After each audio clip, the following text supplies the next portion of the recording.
Hey Allison, I chose to respond to this post because we are both looking into doing therapy, and I'm not sure what kind of therapy I wanted to do yet, but I'm definitely doing physical therapy or some kind of family counseling or marriage therapy. And in my post, I talked about how these immigrants coming from foreign countries would be struggling to receive adequate therapy and mental health advice due to their varying languages that many therapists would not be fully equipped to communicate with. I thought it was interesting how we both mentioned different reasons why it may be hard for immigrants to get therapy in America, but they are both equally important. And you brought up a really good point that didn't even cross my mind, that a lot of these immigrants may not even be able to afford these types of therapies and counseling, considering many Americans in general can't even afford it. And they're citizens and they've been here ever since birth and they have a job. It's just a really high price thing sometimes. And that's where I totally agree with you, that it's really important that we as therapists stay up to date on insurance policies as well as just U.S. immigration policies in general, so we do know their options. And I know you mentioned that green card holders are eligible to get Medicaid and the CHIP program, which is the Children's Health Insurance Program. They're not eligible for that until they've been a resident for at least 5 years, which is honestly a really long time if you think about it.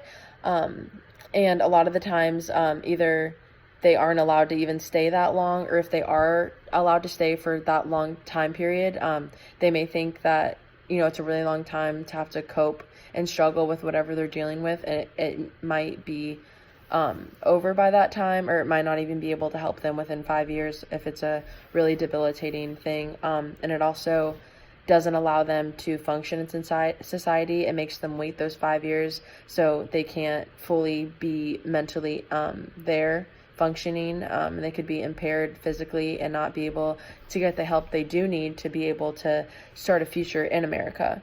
And like you said, I read the statistic that about 1 million immigrants enter the U.S. legally each year, but I didn't know that over 500,000 enter illegally. I did know it was a large number, but I didn't know it was that big.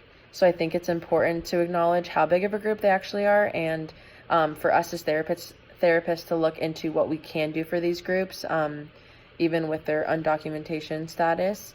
And I believe personally that families or individuals that are illegal or undocumented probably experience a significantly increased amount of stress due to all of the stuff that they are going through, not being able to get in, and they ultimately probably benefit from the mental health services and counseling more, and probably just need it more in general. I think another possible accommodation would be to allow the individuals and families to receive counseling and medical care without revealing their citizenship status, as it can be really intimidating to them. First off, a lot of them go through that long, intimidating application process to become a citizen, so they probably have the assumption that it is another long and grueling process that's not even guaranteed. And it's just really intimidating, because if someone were to find out that they were undocumented, obviously they could be deported, and they could be separated from their family and just profiled overall. And as I mentioned earlier, there are a couple programs that do aim to help immigrants in the medical and healthcare field. However, it's not doubtful that many of them probably have never even heard of them, and it's not like people are going out of their way to tell them, and that's why it's our job to do that as well. So I think we're responsible for providing clarification on these services and the opportunities that they can take advantage of to the fullest.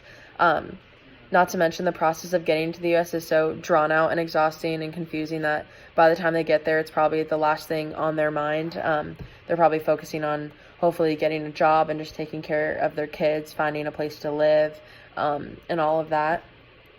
And like I mentioned earlier, many of these immigrants, if not all of them, usually don't speak English at all. So it's really important to learn how to communicate with them. This is why I mentioned that a translator or interpreter would be a really smart idea. And then another idea would be to just learn the language yourself. I know the curriculum for therapy, obviously I'm in school for it now, and so are you. We don't have to learn a second language. But but I do think that would be a smart thing to implement eventually, just because of the huge influx of immigrants that we have had in recent years, and we're obviously going to continue to have that. I don't think it's going to lessen at all, and that would make it a lot easier to deal with that. And obviously it would save a lot of confusion instead of having a translator, just being able to talk straight to straight with them. And then also I read in an article that there's a new education strategy for that's targeting incoming immigrants, and it's called the immersion strategy. And pretty much it focuses on teaching them basic school skills like reading and writing in their language, and then slowly integrating English into it and teaching them that.